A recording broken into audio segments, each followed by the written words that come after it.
She's trying to topple a member of one of Chicago's oldest political families. Annisa Wanat, an expert in international development, is running against Deb Mell in Albany Park's 33rd Ward. She says privatizing government services like the red light program is one of Chicago's biggest problems. I'm Mike Fouché, publisher of Aldertrack, and this is our Meet a Chicago Candidate series. Tell me, Annisa, why did you decide to run for alderman? Well, I mean, you covered it right there, right at the beginning, right? We have a leadership in the city that's making really bad and irresponsible budget decisions on our behalf with our tax dollars. And as a result, our neighborhoods are starving for services, whether it's education, infrastructure, or public safety. And I just think it's time that we get more people that will look out for the neighborhoods into city council. So do you consider yourself a ROMF Ready or Garcia or Willie Wilson supporter? So I have a lot of experience in public policy advocacy. I'll be able to work with whoever wins. I do kind of hope that person will be Bob Fioretti. His vision for Chicago lines up mostly with mine.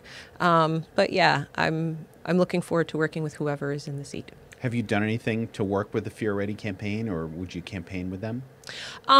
We exchange information. I have their flyers. When people ask, hey, who do you think about for mayor? I pass out his stuff. Okay. Mm-hmm. So your questionnaire responses to the Tribune and Sun-Times were full of big, think solutions to city problems. Mm-hmm. But what would you say is the biggest neighborhood issue in the 33rd Ward that needs to be fixed? Well, until you fix the big city problems, there's no money to deal with what needs to happen in the neighborhood. What I hear at the doors every day, I've walked every precinct. Well, we walked the entire ward, and we're halfway through a second walk. Public safety and education come up as the top two issues. Without more money and fixing the big picture issues, there's not enough money to invest in our neighborhoods, and that's really important. So a significant portion of your ward are city workers, and it looks like next year aldermen are going to have to choose between protecting employee pensions or raising city taxes. Okay. So where do you fall on that? I like the fact that we've put it off, right, until after the election season. Yep. Yeah.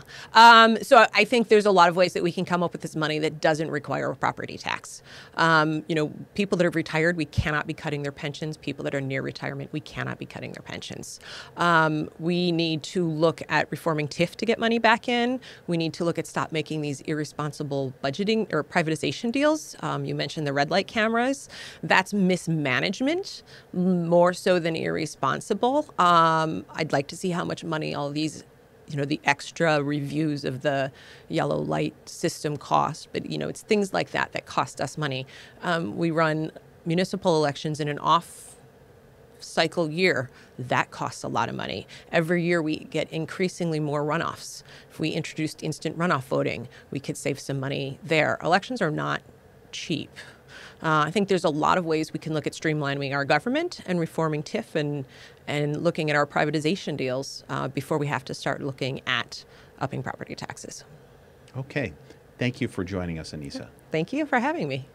You can learn more about the Annisa Wanat campaign and almost 200 others by subscribing to our email newsletter at aldertrack.com, by listening to this series on Rivet Radio, or by subscribing to this series on YouTube. Thank you very much. More great stuff to come.